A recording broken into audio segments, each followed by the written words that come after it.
Oh, yeah. It's the day before game day, and I'm not talking about Packers game day edition of the Matt Schneidman Show, Friday, October 4th. And you know what? If I lose 3/4 of my listenership today, I'm not going to say that's okay because that would be bad business for me and for our company, and I don't want to do that, but I'm excited for my team's game this weekend. I'm going to try not to troll. I can tell because you're in complete uniform. You're in, at least the way that we see you right now, if you're watching the stream, Yes. you look like you're doing a post-game presser. I have a Juan Soto jersey on, pinstripe, no name on the back, and my Yankee hat that everyone sees me wearing often. This is not a troll. And we'll talk a little bit of baseball before we get into Packers talk, which will be the majority of this show. I am the oldest of 3 siblings in real life, and I have an older brother syndrome. And I obviously come from the biggest media market in the world. I never worked in New York, but I was born in New York City, lived there for a little bit, grew up right outside New York City in Connecticut, grew up going to Yankee games my whole life. I have it tattooed on my arm. I get a little bit of joy out of Brewer fans, aka the little brother from the small market, getting irritated with me wearing my hat. And it started as them getting irritated at me just wearing the hat. I wasn't trying to troll, but now I'm kind of playing into it a little bit. And let me get one thing straight. I bet money on the Brewers to win last night. I was rooting for the Brewers. And by no means am I rooting for the New York Mets. How can you root for the Mets? How can you root for the Mets? I'm not. I hate the Boston Red Sox. I dislike the New York Mets. So it's not as much of a hatred toward the Mets. That being said, I wasn't rooting for them, but it is kind of funny how all the Brewers fans all year were giving it to me, and now they're 1-2-3 Cancun, and my team hasn't even played a game yet. So anyway, Packers injury report. I was going to say, so what happens? We'll get to the Packers in just a moment, just a scant moment. So what happens if and when the Yankees, who get to the playoffs pretty regularly, flame out before, getting past perhaps the Kansas City Royals? Because while the Brewers are still waiting for their first World Series, and we know Brewers are still waiting for their first World Series championship, it has been 15 years for the Yankees. Oh, I'm well aware. And I'm glad you brought that up, Doug, because I wanted to touch on that. All this talk I'm doing now, I'm well aware that if the Yankees do not win a World Series, I don't care if it's lose to the Royals, lose to the Tigers or the Guardians, lose to the Phillies, Mets, Padres, or Dodgers. If they lose at any point, I am going to get it fourfold from all the listeners of this show, from all my followers on any platform, and I'm going to deserve it. But that's part of being a sports fan, is you got to talk, and then you set yourself up for failure if your team fails, and that's part of being a fan. And I'm not going to cower from it. I'm going to deserve it, and I'm going to face it, and I'm going to eat it. Okay. But guess what? That's a big if, because we might win it all this year. And if that happens, I'm going to be the most insufferable person of all time. Well, you do know the Brewers' history in the postseason, right? And look, I understand that the Yankees. I don't know if you understand this part of it though. Every time the Brewers have been eliminated in the postseason, the team that has eliminated them has gone to the World Series and more often than not won it. I understand that, but the Mets aren't beating the Yankees in the World Series. I'll just tell you that right now. I don't care what history says. That's not happening. I get that the Yankees have a massive payroll, so their expectations are higher. And it's like if they win the World Series, it's okay, that's expected. You should win the World Series. But that's not going to dim my light. That's not going to take away from the trash talk I'm going to do. You all better hope the Yankees don't win the World Series, because if they do, for the first time since I was 14 years old, and I don't even really remember that one that well, I'm going to be the most insufferable person in this state. In your lives, and all of you who are listening to this show right now, watching on the stream. And may I say and speak for the rest of Wisconsin baseball fans who may be listening right now when they ask the question, what do you mean gonna be? That's fine. That's part of being a New Yorker. And John Kuhn this morning, when I do my Monday and Friday hits with them, he said, oh, you give more vibes of a little brother. I was like, all right, John, we can't all be 6'3", 250 and make the NFL. Just because I'm not physically built like you doesn't mean I'm a little brother. I'm the bigger brother to 2 real-life human beings. I'm the oldest of 3 siblings. Anyway, let's get to the Packers so we don't lose any more of our listeners. Is everyone sitting down? Because this injury report is long. Stop me if you've heard that before. Let's tackle the unknown in the room first. Romeo Doubs has missed the last 2 days for personal reasons. He has not been present at practice. It is not injury related. All the guys who are injured are on the side rehabbing at practice. They're there. Romeo Doubs has not been present. I hope whatever Romeo's going through, he's okay. That being said, he is listed as doubtful for the game. When Matt LaFleur was asked about Dobbs' availability for Sunday against the Rams today, he said he's day by day. So doesn't look like he's going to play. Nobody except for Max Crosby last year with the Raiders ever goes from doubtful to playing. So the Packers are going to be without Devontae Wyatt, who's already out. He was wearing a walking boot on his right foot walking down to practice today, suffered that ankle injury last game. And then doubtful are Christian Watson and Romeo Doubs. Christian Watson not being ruled out is, a decent sign for maybe next week or the week after.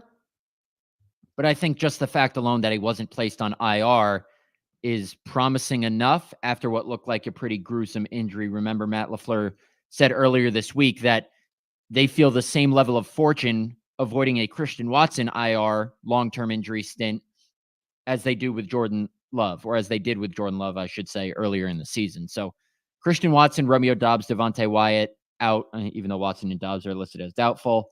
Questionable, Jair Alexander, because of the groin injury he suffered last Thursday in practice. Didn't play in the game, didn't practice on Wednesday, has been limited in practice the last 2 days. Elton Jenkins, knee, also questionable. DNP Wednesday, limited Thursday, Friday. Edgerrin Cooper, hip, which is what he dealt with during training camp that caused him to miss a couple weeks. He was limited on Wednesday, DNP Thursday, limited today. And then Jordan Morgan, shoulder, limited all 3 days, hasn't played the last 2 games. Luke Musgrave, DNP all 3 days because of an ankle injury, but he's listed as questionable. Carrington Valentine, questionable, limited all 3 days, hasn't practiced the last 2 weeks because of an ankle injury. And then Jonathan Ford, the defensive lineman who's spent the entire year on IR, has been designated to return. He's listed as questionable as well. Off the injury report and good to go, Jordan Love and Kenny Clark, which is good news for those 2 guys. But man, the Packers got to hope all those questionable guys play, because even though they're facing a Rams team without their top 2 receivers in Cooper Kupp and Puka Nacua, you want to have at least one of Jair Alexander or Carrington Valentine. I know Edgerrin Cooper doesn't play a ton of snaps, but he's been making the most of them. And then you obviously want to have Elton Jenkins, one of your 2 best offensive linemen. And then Luke Musgrave. I know Ben Sims has done some things in the past, but Luke Musgrave is probably more of a threat downfield than him. So just to give that resemblance of a downfield threat, it's important to have him. He is questionable as well. What do you think of that injury report? Who is the biggest loss out of all those guys? I honestly, obviously Jair is the biggest one. Mm-hmm. I honestly think Devontae Wyatt might be the biggest one, just because of the pressure he's generated so far this year. I was going to go with Elton Jenkins. Okay, that's fair. Yeah, I just think that he's so important to that offensive line. And the Packers, as we've seen, I mean, their offense has had its ups and downs. And certainly it had its ups and downs against the Vikings. It had a lot of downs in the first half. It had a lot of ups in the second half. I know that Jordan Love the other day was talking about they like to be able to, and they've got the ability to score a lot of points in bunches. Not having Romeo available probably, it diminishes that a little bit, but they are deep in the wide receivers room. But as far as the running game, those guys at times have been just road graders, and Elton Jenkins is such a huge part of that. So for me, it's Elton Jenkins, but yeah, you want to get as many of those guys in there as possible. Certainly it's the Packers every week have a long laundry list, as you call it, a CVS receipt of injuries. And it's good to see, a couple of guys that you mentioned that are not on it anymore, especially Jordan Love. We've talked about Jordan Love's injury ad nauseum, and I thought that he looked a little bit rusty, last week, as we talked about on Monday. But, he certainly turned it on in the second half. But I just like having that entire offense as much as possible available. So I go with Jenkins. Yeah, that is a fine point. And I wonder, let's say Jenkins doesn't play, just devil's advocate here, who they'd put in at left guard. You probably move, Sean Ryan's kind of solidified himself at right guard, so I think you keep him there. Are you ready to give, or actually, let me stop myself. if Jordan Morgan is ready for in-game snaps, he hasn't played the last 2 games. He's been limited all week in practice. Is he ready to start? He's really only repped at right guard since the start of camp, since that's where the staff said you have the best chance to start. Sean Ryan's played a little bit of left guard. Do you move Sean Ryan to left guard, Jordan Morgan to right guard? Or since Jordan Morgan's probably a little rusty since he hasn't played since the Colts game, do you keep Sean Ryan at right guard and put, I don't know, Kadeem Telfort at left guard? My opinion, I think that you move Jordan Morgan, or you put Jordan Morgan in on the right side, and then you move Sean Ryan over at left guard. That's what I do, just because, Jordan Morgan, they're going to give him as much rope as you can possibly imagine for a first-round draft pick. And if he's not effective, then they'll make a change, and they'll adjust during the game. But I think you've got to at least give him the opportunity to get out there and start at the position that he's been practicing at since he was drafted at. Again, we all know that he played left tackle last season at Arizona, but ever since that, and at least from what we've been able to see, he's only worked out at right guard. Whether or not they ever took a look at him in the minicamp or in the rookie minicamp or anytime when the reporters weren't allowed to watch, I don't know, couldn't tell you. But I just think that there's maybe a comfortability factor that they have over there, because going into the season, the plan, if he was healthy, I think was to give him the start at right guard and then have Sean Ryan be the swing guy. Well, if he's your swing guy, even if he's done a nice job over there at right guard, I think you need to move him over to the left side just to try to keep Jordan Morgan with some maybe positional continuity, in my opinion. Your best 5. That probably gives you your best 5. We hear them say that all the time. I will note, though, that Adam Stenavich, the Packers offensive coordinator who used to coach their offensive line, still does, but that was his title before, said that Sean Ryan's best game of his career came against the Colts. He said that after the Colts game, or no, sorry, after the Titans game, Stenavich said Sean Ryan's best career game was against the Titans. Then after this most recent game against the Vikings, Stenavich told us yesterday that Ryan's best career game was against the Vikings. So that's 2 games in a row he's played the best game of his career. Means you're getting better. Means you're getting better. Means you might want to keep him at right guard if that's where he's comfortable. Yeah. But we'll see what they do to get their best 5 out there. On the Rams side of the injury report, it's obviously headlined by Kupp and Nacua. That's huge. But, and I phrased the question this way to Keyshawn Nixon when I was talking to him, how much does that matter if Matthew Stafford's throwing the ball? And Nixon said, nah, it don't matter. That's a good quarterback. That's a Hall of Fame quarterback. I've played with one, as in 12, so I know what it is and what their mindset is, and he think he can make every throw, and he can make every throw. So it don't really matter when you got a quarterback. Well, it matters a little bit. It matters a little bit, but at the same time, I mean, those, Nacua and Kupp are your 1 and 2, well, 2 and 1, I guess, for a reason. And Kupp was an MVP candidate a few years ago. So it helps having your 1 and 2 out there. And if you don't, you're going to be a little bit diminished. I understand what he's saying about Stafford. I get it, but this is also a team they haven't been playing very well this year. They're only 1 and 3, and Matthew Stafford's best days. Again, I believe he's a Hall of Famer as well. He's won a Super Bowl. He's done all the things. He was saddled with the terrible Lions team for the first 10, 12 years of his career. He doesn't have anything to apologize for. His best football is behind him, and he is definitely playing the back 9. He might be teeing off on 17 right now. It obviously matters if you don't have 2 of the better receivers in the game, but that worry for the Rams is diminished when you have a guy like that. And Xavier McKinney talked about it earlier this week. He said those receivers know the system and they know the offense, and they're going to be in the right spots, and Matthew Stafford is going to put it on them. With a lesser quarterback, you're probably going to ask more of the receivers. But McKinney's point was, listen, all these receivers do or have to do is be in the right spot and catch the ball. And Matthew Stafford's going to put it on them and make their life easier. So all that to say, sure, I'm still going to pick the Packers to win. But at the same time, I don't think the Packers are taking the Rams offense lightly just because they're without Kupp and Nacua, because they still have Kyron Williams, who's a really good running back. I believe he finished 3rd in the league in rushing yards last year, playing well this season. And then Matthew Stafford can make things happen. Just like, I'm not comparing him to Aaron Rodgers, still one of the, greatest quarterbacks of this generation, Stafford is. Rodgers is on another level, but you remember that game against Arizona a couple years ago. the Packers game against Arizona. I mean, that Thursday night game in 2021 when they didn't have Devontae Adams because I believe he tested positive for COVID. They didn't have MVS because he was injured. And they didn't have Alan Lazard because he was a close contact because he was unvaccinated. So without their top three receivers, Aaron Rodgers still made do with Juwan Winfrey. Randall Cobb caught 2 touchdowns that game. Like, if you have a good enough quarterback, they can make do with mediocre wide receivers. I'm sorry. What the opponent? What opponent was that again that they played in 2021? The Cardinals, who were 7-0 at the time. Oh, okay. Maybe they were good at the time, but the Cardinals. They were the only undefeated team left in the NFL How do they at finish? the time. How do they finish? That's not the point.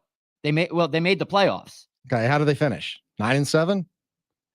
No, I think they finished like 11 and something. They got the 5 seed that year, I think. My point is, if you're making the comparison, I think you are, the Cardinals, you could very much argue at that point, are a better opponent than the Packers are to the Rams. If we're comparing the opposing defense for this hampered offense who doesn't have their top couple wide receivers. All I'm saying is, yes, it matters if you don't have your top receivers, but a quarterback who's good enough can mask a lot of things in those instances. Oh, without a doubt. I mean, Aaron Rodgers covered up so many warts of the Packers, both offensively and defensively throughout most of his career. Yeah, a great quarterback can do that. And Matthew Stafford, like I said, is still a great quarterback. And he made do with Juwan Winfrey, right? So you can't just roll out the helmets and think you're going to beat anybody in the NFL. That's not how this NFL works. The margin of error between one team and the next is so thin, even between the best team and the worst team in the league. It's so razor thin at this level. So, yeah, I mean, it's not like the Packers should be taking them lightly, and I don't think that they are. My point is that, yes, when their best players at those skill positions aren't playing, it gives you an advantage. Does it mean you're going to win the game? Hell no, it doesn't mean you're going to win the game. Just gives you a little bit of an edge. That's all. Totally agree. On the other side of the break, we're going to dive into a dilemma for the Packers. A story I wrote on it, just posted on The Athletic. So if you're running out to get the groceries and you can't listen to this next segment, maybe pop up the old Athletic app and give it a read when you get back home. It's about Keyshawn Nixon. I had a little one-on-one chat with him today. Gave some good quotes about it. We'll dive into that right here after the break on the Matt Schneidman Show on The Game.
pregame day for the Yankees.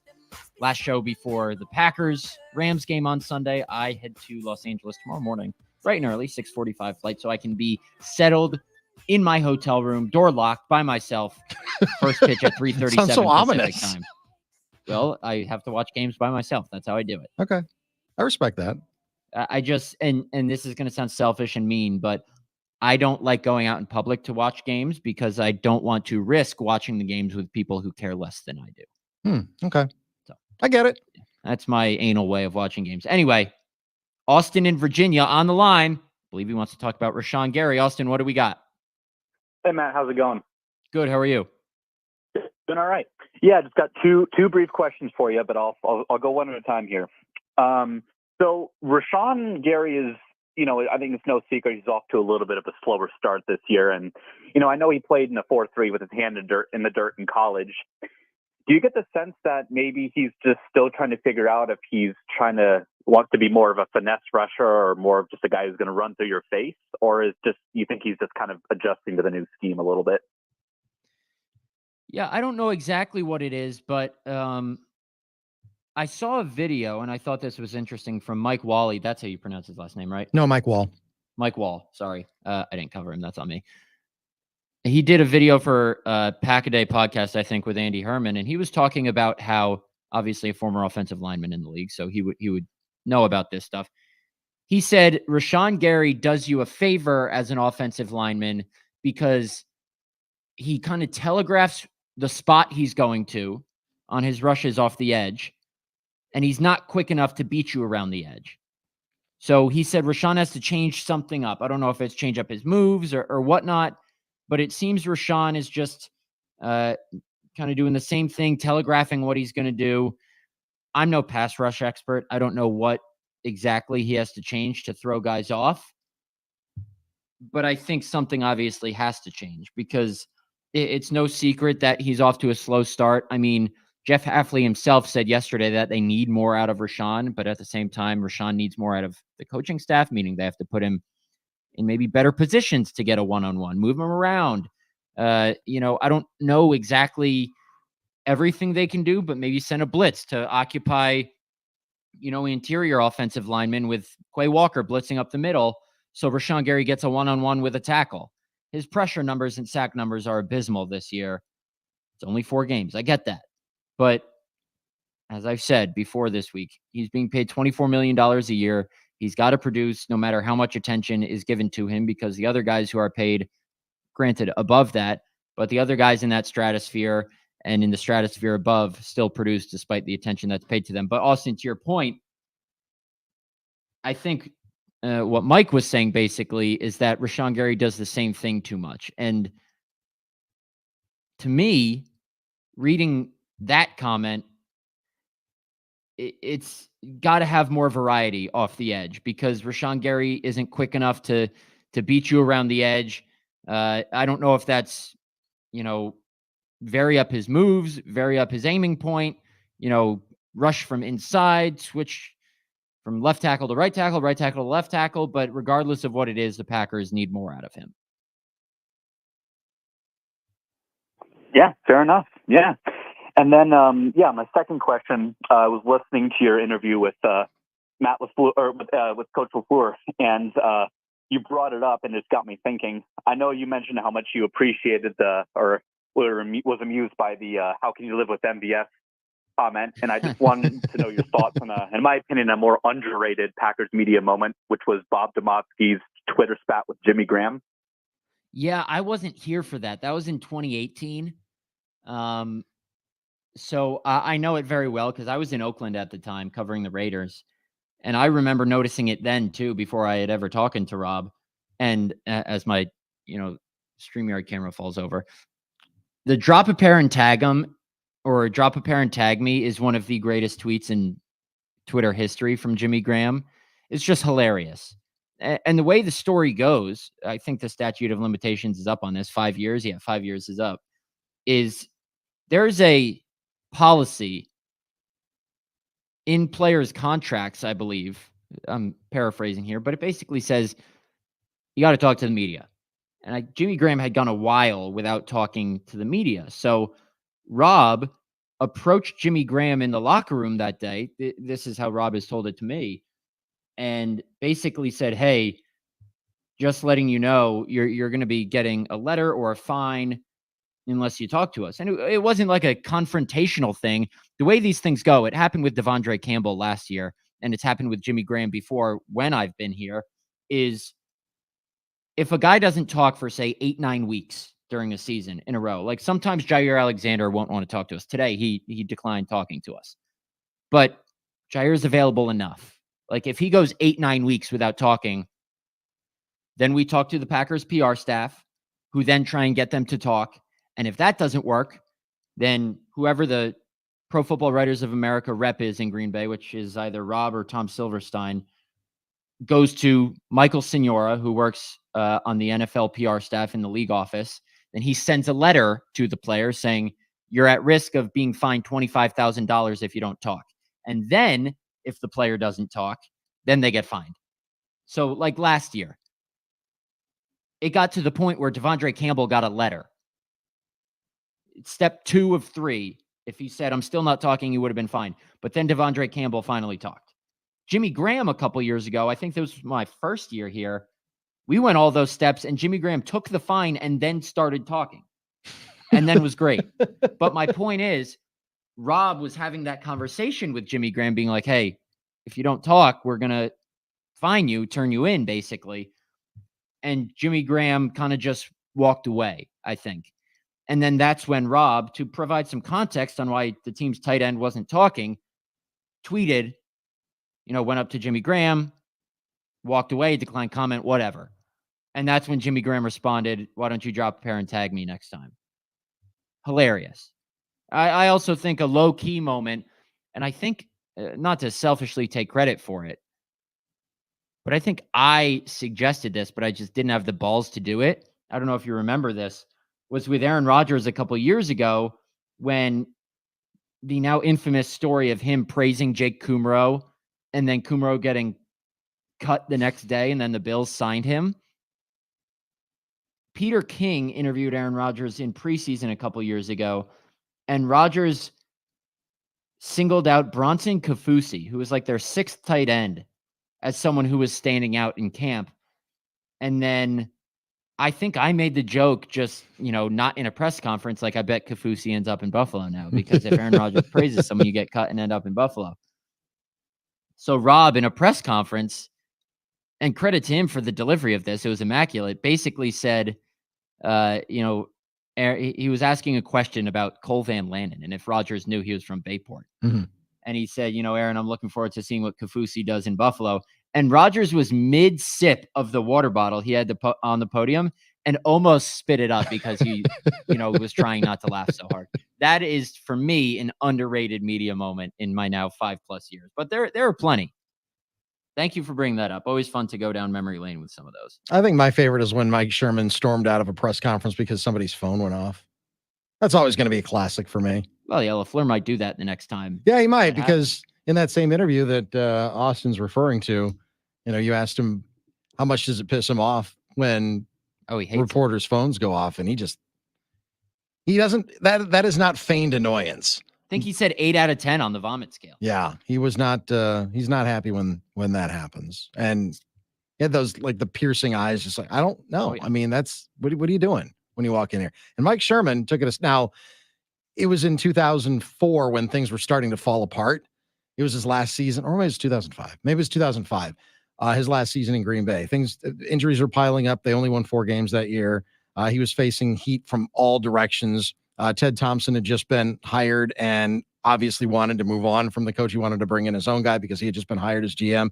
So Mike Sherman saw the handwriting on the wall and just had it. Somebody's phone went off and he was out the door. And then shortly after that, they put up that sign that said, silence your cell phones before you walk into the media auditorium. That's how that sign got there in the first place. You can thank Mike Sherman for that. Which is all about professionalism.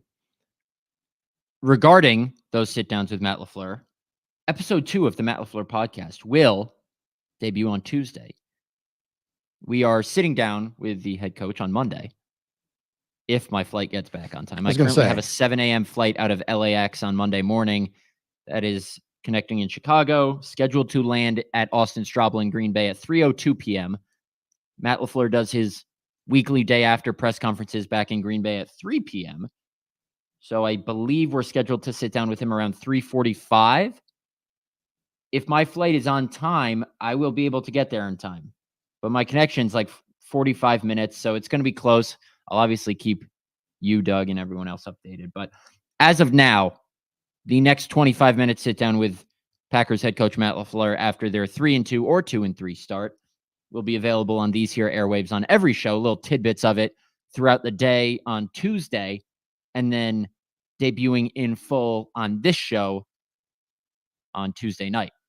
Correct. At about 6:02 p.m. Central Time. Yes. Looking forward to that. It was, I enjoyed the first one very much. Enjoyed being in the room.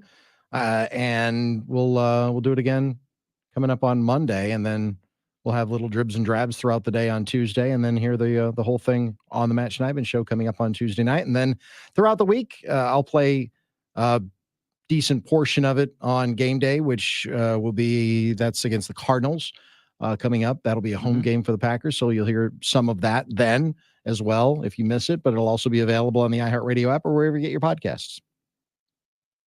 All right, let's talk a little Keyshawn Nixon. I talked with Keyshawn in the locker room today a little bit.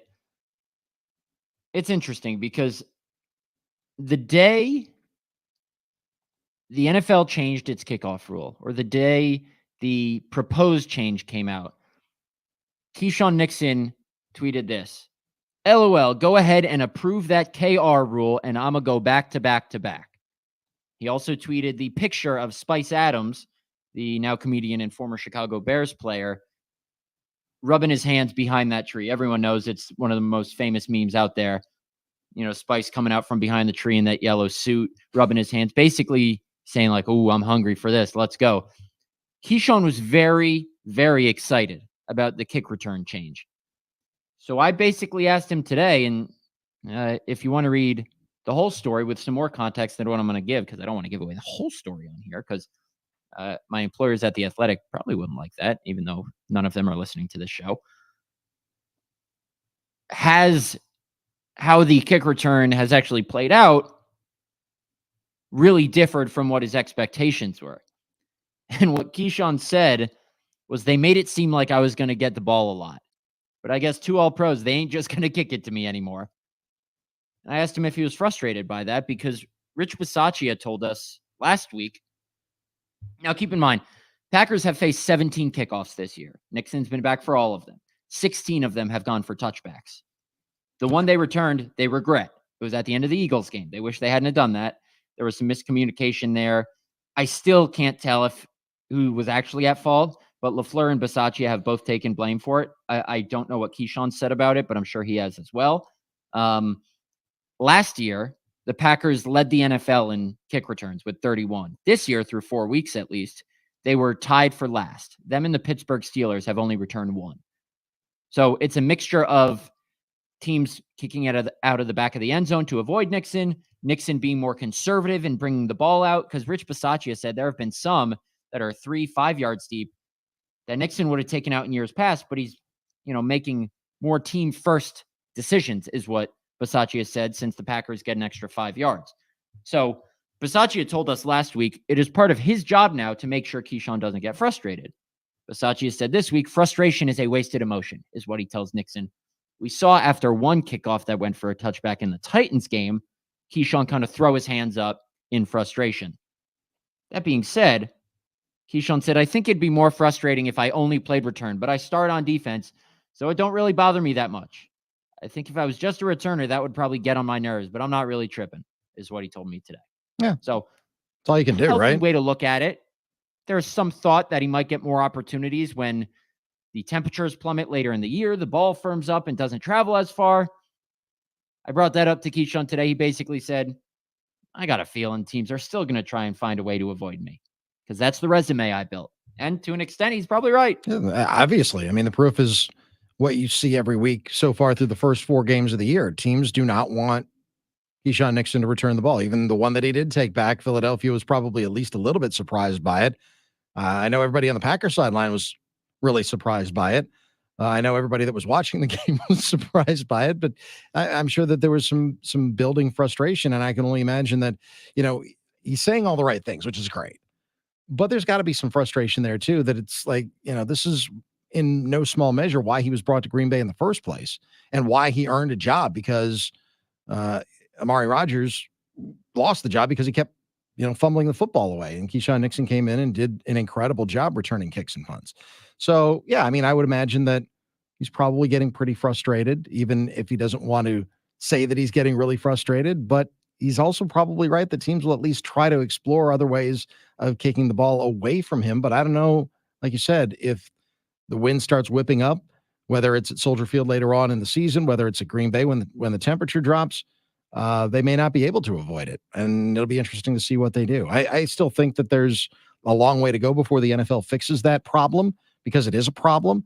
After you score a touchdown, it's 5-6 minutes of really no action where you're inviting your entire audience to go do something else, whether it's go to the bathroom, get a snack, go take care of something in the other room. If you're watching it on television, run to the concession stand. If you're at the stadium, which probably isn't a huge problem for those at the stadium, less of a problem for those at the stadium. But most people consume football on television, and you are inviting them to tune out for 6 minutes because of the stupid kickoff rule. And it's been like this even before they made it dynamic, the quote unquote dynamic kickoff. It's been like this for years. And they tried to address it with the extra point by making it 33 yards instead of 20 yards. That helped marginally, just a little bit. It's still pretty automatic. It's not, though. It seems like that. And, I thought that too. Just, I think we live in this bubble in Green Bay that it seems like that because we see how little the Packers have. But let me read you a stat. And I looked this up today. This rule obviously was intended to increase the number of returns and increase player safety, because the touchbacks give the return team possession at the 30 instead of the 25. So that incentivizes, kickers to let teams return them and kick them in the field of play in that landing zone, and also increase player safety because the kick coverage team has 25 yards less of a head start, and they can't start until the kick returner catches the ball. So it decreases the collision speed. But you talk about hasn't really had the intended effect. Oh, but it has, and then some. Through the first 4 weeks of last season, there were 112 kick returns. You want to know how many kick returns there have been through the first 4 weeks this season? Last season, 112. This season, 187. Okay. There have been 75 more kick returns through the first 4 weeks this season. So the rule is very much having the intended effect, just not in Green Bay because of who they have returning. And I was right there with you. Before I looked that number up, I said, yeah, it's really not working. I'll casually see games here and there and see a couple kicks being returned. Then I obviously watch every snap of every Green Bay game, and it's, this isn't working. But around the league, it certainly is. But not every team has the back-to-back first-team All-Pro kick returner. Fair enough. And like you said, maybe we do live in our bubble in Green Bay, and Keyshawn Nixon is just so special that they keep the ball away from him. But I like the kickoff. I think it can be exciting. I like to see you guys take one back. What are the statistics as far as taking one back to the house? Do they have that there? Look that up. I think only one has been returned for a touchdown this year, and that was the Arizona Cardinals' DJ Dallas in Week 1 against the Bills, I believe. Okay. And that was kind of on a squib action. So, yeah, I didn't look up the average starting field position. I just looked up number of returns. And that certainly is way up from last season. I'd be interested to see. I mean, the numbers are the numbers. You can't argue with what the numbers say. I'm curious as to what the starting field position would be, from year to year, and how that compares to, whether it would be, getting the ball at the 30 versus the 25. I don't know. Just curious. All right, we got to get to one more break. On the other side, we're wrapping up the week. Again, I will tell you why I'm picking the Packers to win. We'll wrap up the odds and ends. And why does Matt LaFleur think his parents are going to be rooting for the Packers over little brother Mike LaFleur and the Rams on Sunday? We'll get to that and a little bit more as we wrap up the week right here on the Matt Schneidman Show on The Game. Sweden station.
Packers have high hopes.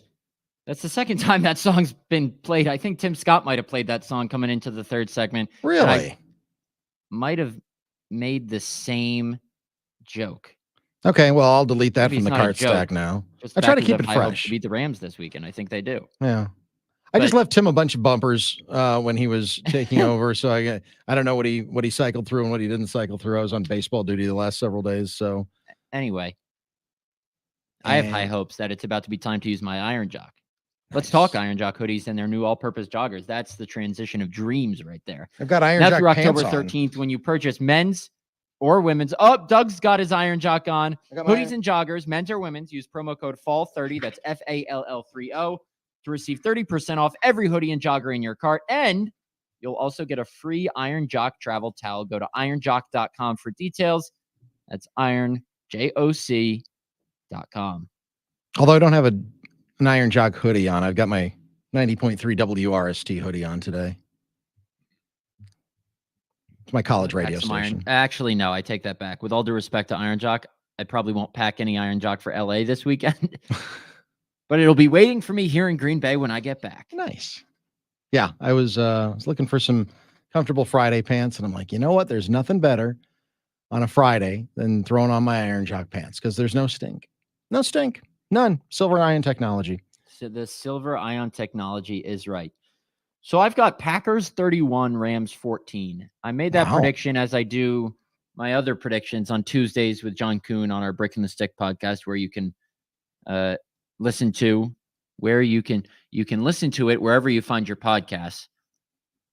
And sometimes, and it's happened a couple times this year, I make that prediction on Tuesday, and then things happen during the week, or I just have a gut change saying, I don't feel as great. It happened last week. As the week went on, I said, no Jair. I don't feel great about my Packers pick over the Vikings, but I have to stick with it because I'm a man of my word.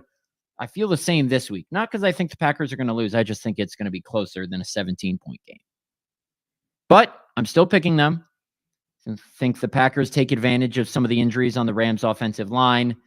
I think Jordan Love, with another week of comfort on that knee, won't play as poorly as he did, despite the 4 touchdowns and however many passing yards he had, career high, 300-something. I think he'll play a cleaner game, if you will. Mm-hmm. And then I think the defense gets after Matthew Stafford a little bit, who is Hall of Fame quarterback, but less mobile than some of the guys the Packers have already played. Here's my question for you, Doug. Yes or no? Simple yes or no. Mm-hmm. Does Xavier McKinney get his 5th interception in as many games? That's tough, man. That's 4 out of 4 is really hard. And he had an interception. Rob pointed this out to me in the last game of the year for the Giants last year. So it's 5 in a row already. 5 in a row. The odds are really stacked against it. This is the first game the Packers, by the way, have played at SoFi Stadium, for what it's worth. Yes, it is. I say no, just playing the odds, but he's been so good this year. Just a ball. He's everything that you wanted him to be when the Packers went out and signed him as a free agent away from the Giants. He's been a leader. He's been, the play speaks for itself. He's been a ball hawk. He's done everything you wanted him to be. He's the best Packers safety since Nick Collins.